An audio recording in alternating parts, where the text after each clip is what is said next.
கண்ணியத்துக்குரிய ஏக இறைவன் அல்லாவின் நல்லடியார்களே, நம் அனைவருக்கும் அந்த ஏக இறைவன் அல்லாவின் அருள் உண்டாவதாக. நம்ம இப்போ இன்னைக்கு ஒரு மொழி சம்பந்தப்பட்ட ஒரு கருத்தை உங்களோட நான் பரிமாறிக்கொள்ள ஆசைப்படுறேன். ஒரு மொழி சம்பந்தப்பட்டது. அப்ப இந்தியால பேசுற மொழி பார்த்தீங்கன்னா 19,000 மொழிங்கிறாங்க. இந்தியால பேசுற மொழி மக்கள் கணக்கு தொகைப்படி பார்த்தீங்கன்னா 19,000 மொழி பேசுறாங்க. அந்த 19,000 மொழி பேசுறவங்கள்ட்ட பார்த்தீங்கன்னா 100 மொழி தான். 100 மொழியில தான் உங்களுக்கு எழுத்து இருக்குது.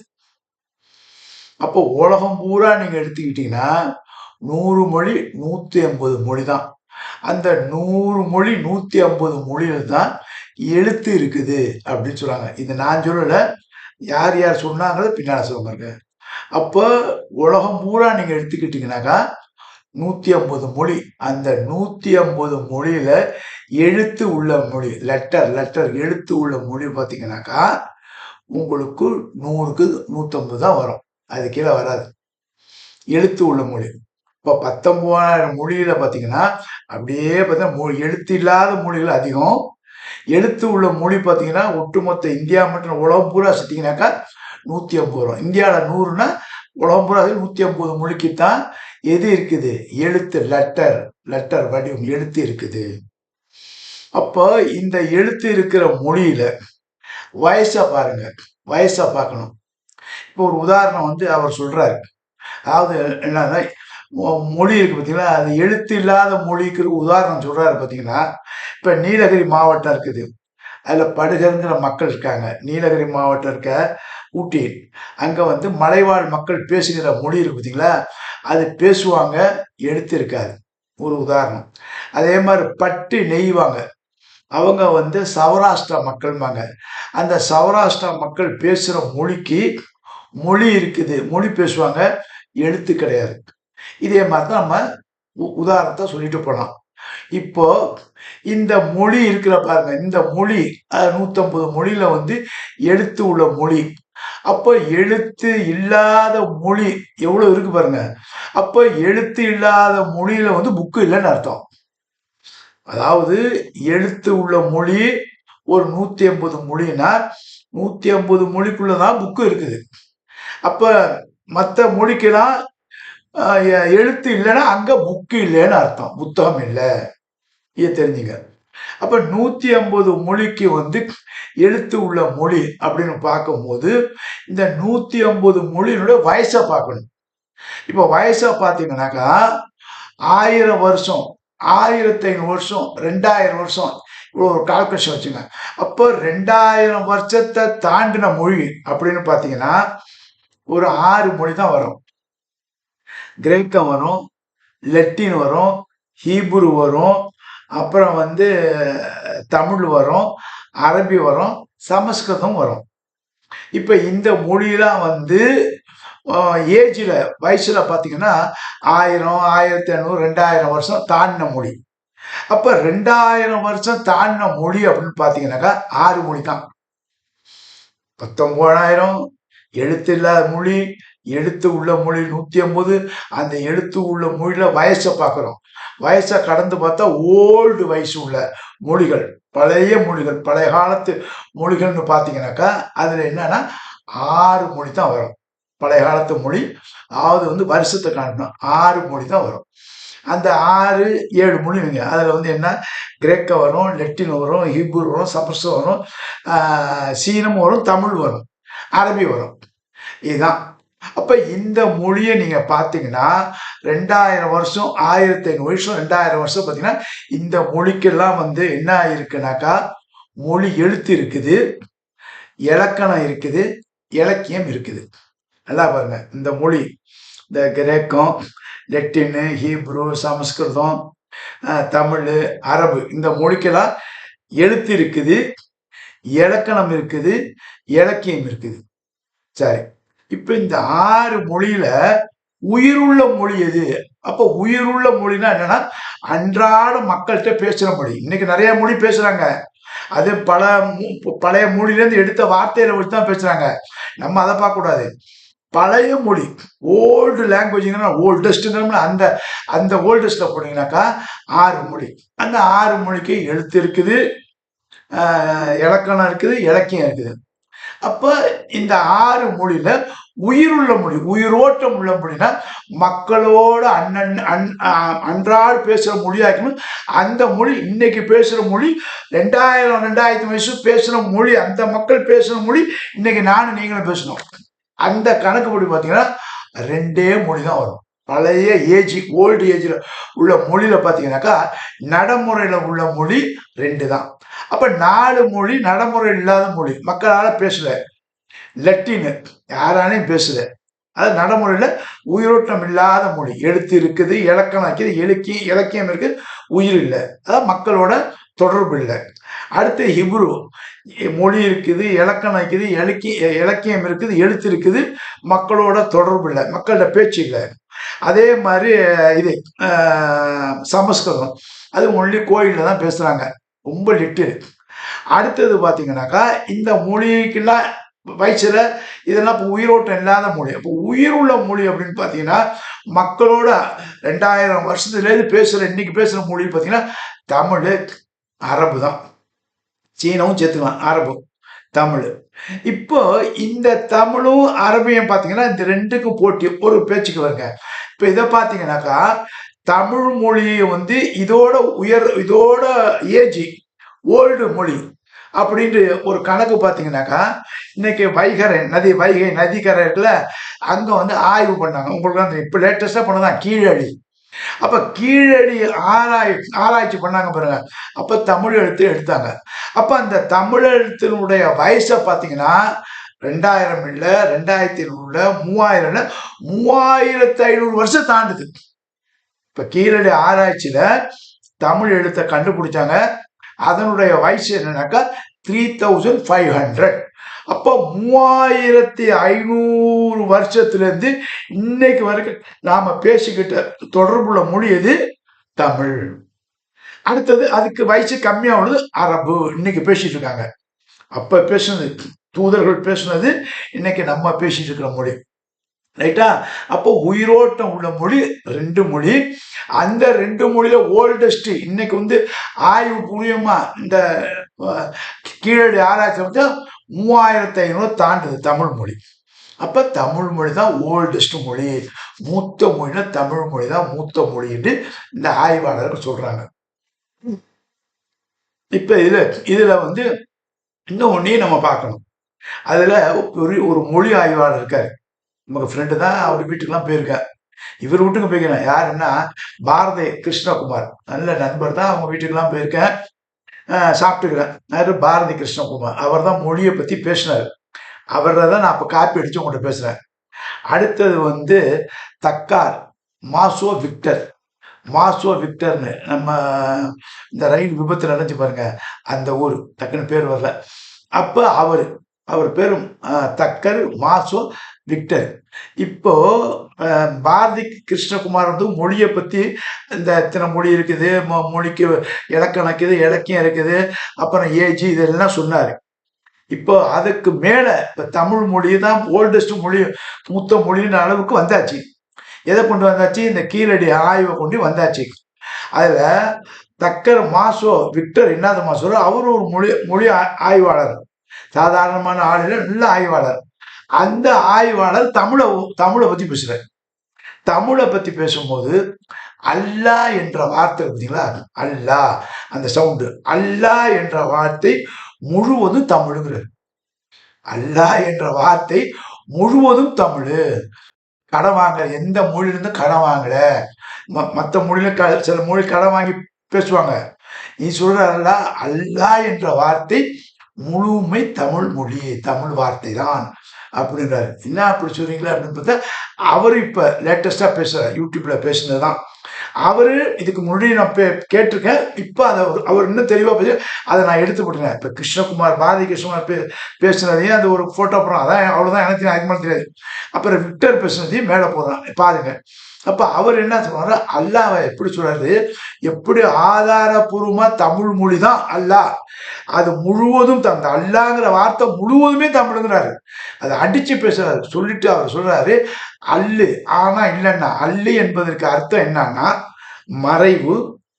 அடுத்தது கண்ணுக்கு தெரியாது, கண்ணுக்கு தெரியாது. காட்சிலாம் பண்ண முடியாது, காட்சி பண்ண, அதாவது நமக்கு புலப்படாத ஒரு பரம்பொருள், புலப்படாத ஒன்று. அதுக்கு பேர் தமிழ்ல அல்லும்பாங்க. அல்லுன்னாக்கா மறைவானது, கண்ணுக்கு தெரியாது அப்படிங்கிறதுக்கு அல்லுக்கு தமிழ் சொல்றாரு. அப்புறம் தமிழுடைய முதல் எழுத்து ஆ, அந்த ஆசை சொல்ற ஆ, அதாவது ஆரம்ப எழுத்தே தமிழுடைய இந்த 3500 வருஷத்துக்கு முன்னாடி உள்ள மூத்த தமிழுடைய முதல் சவுண்ட் என்னன்னா ஆ. அப்ப சொல்றாரு, அல்லையும் ஆவையும் சேர்த்தீங்கன்னா அந்த ஆ என்ன பரம்பொருளை குறிக்கும்.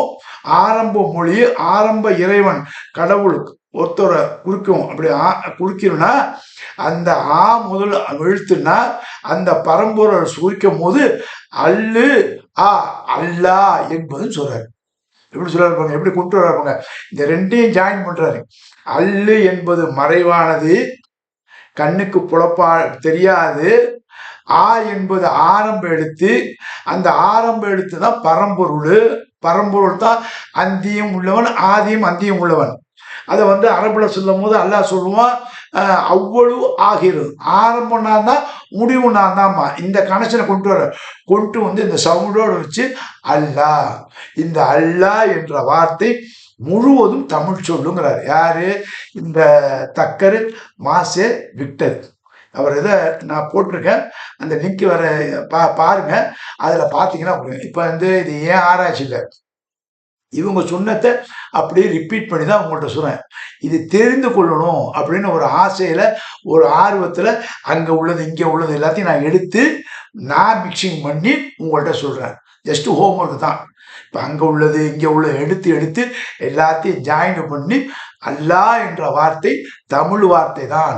இதுக்கு முன்பும் நான் சொல்றேன், நான் இதுக்கு முன்பு இந்த ஆய்வு பண்றதுக்கு முன்னாடி நான் சொன்னது குரானை வச்சு சொல்றேன். அல்லாஹ் என்ற வார்த்தை ஆரம்ப வார்த்தை தவிர அரபி வார்த்தை இல்லை, சவுண்டு. அந்த சவுண்டு இப்ராஹிம் நபி சொன்னது, ஈசா நபி சொன்னது, மூசா நபி சொன்னது, முகமது மிஸ்ராய் சொன்னது, அப்புறம் நூஹு நபி சொன்னது, ஆதம், எல்லாமே அல்லாஹ் அல்லான்னு சொன்னதுன்னு குரான்ல நமக்கு வருது. ஆனா இவருடைய ஆய்வுப்படி பாத்தீங்கன்னாக்கா அல்லாஹ் என்ற சொல்லு முழுவதும் தமிழ் சொல் தாங்கிறாரு.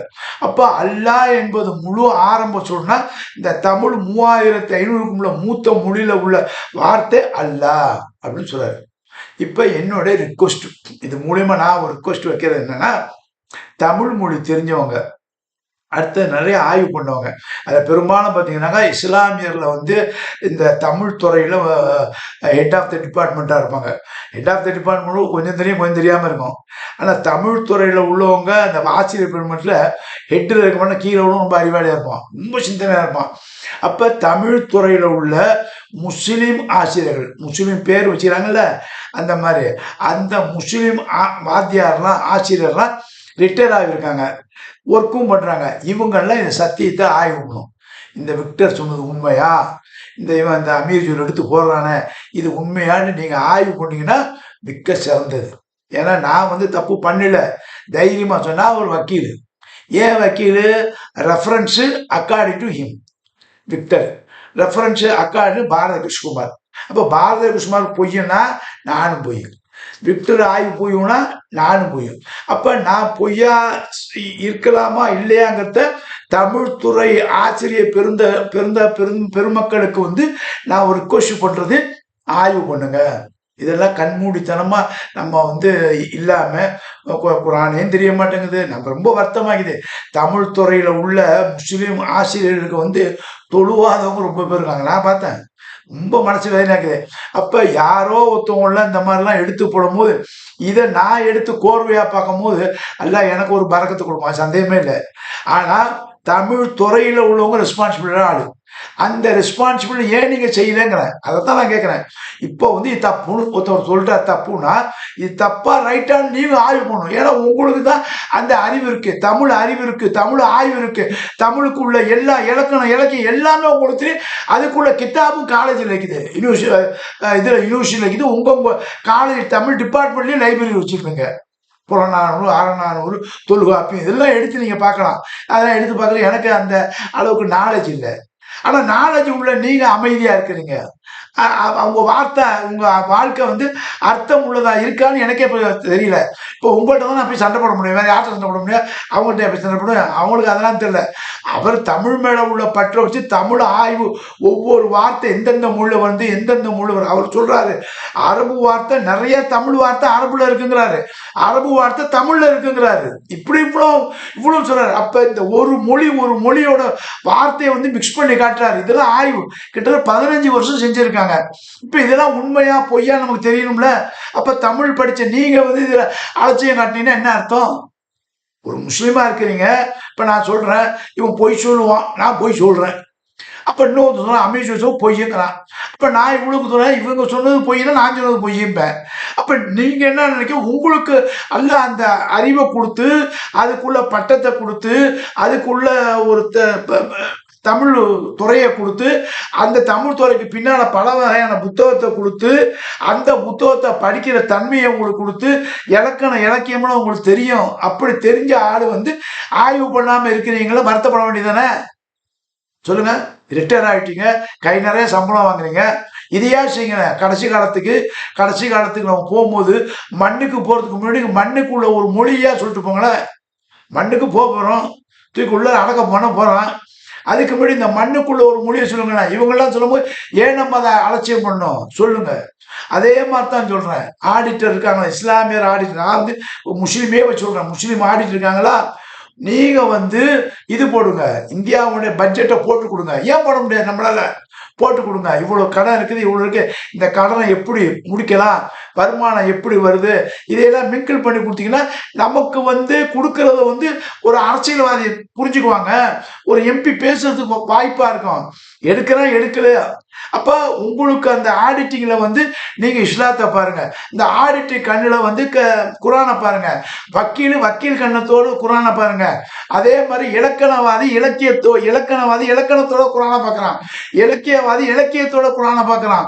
அப்ப குரானு கணிதப்படி பார்க்கலாம், விஞ்ஞானி விஞ்ஞானப்படி பார்க்கலாம்.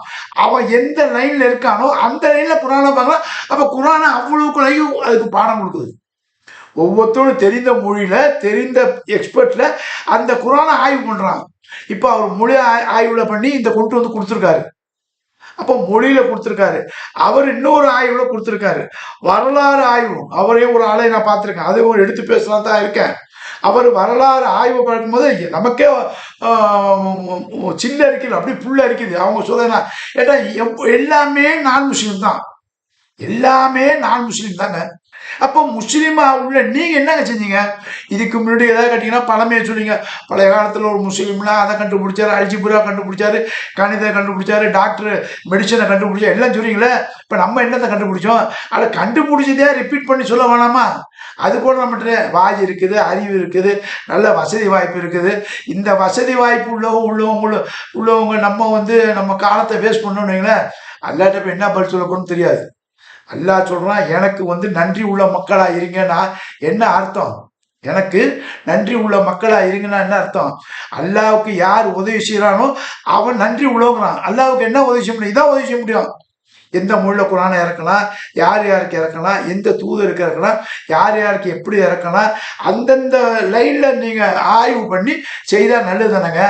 இதை செய்யக்கூடிய மக்களா உங்களையும் என்னையும் எல்லாரையும் ஆக்கணும். அதே சமயத்தில் இந்த மக்கள் யாரு? பாரதி கிருஷ்ணகுமார், இவர் விக்டரு, இவர் தக்கர், மாஷே விக்டர், இவருக்கெல்லாம் வந்து இறைவன், அதாவது அவருடைய அவருடைய கடவுள், அவருடைய கர்த்தர், நம்முடைய இறைவன், அவங்களுக்கு வந்து ஒரு தெளிவான ஒரு வெளிச்சத்தை இறைவன் கொடுக்கணும்னு நான் பிரார்த்தனை பண்றேன். நீங்களும் பிரார்த்தனை பண்ணுங்க. நன்றி. வசலாம்.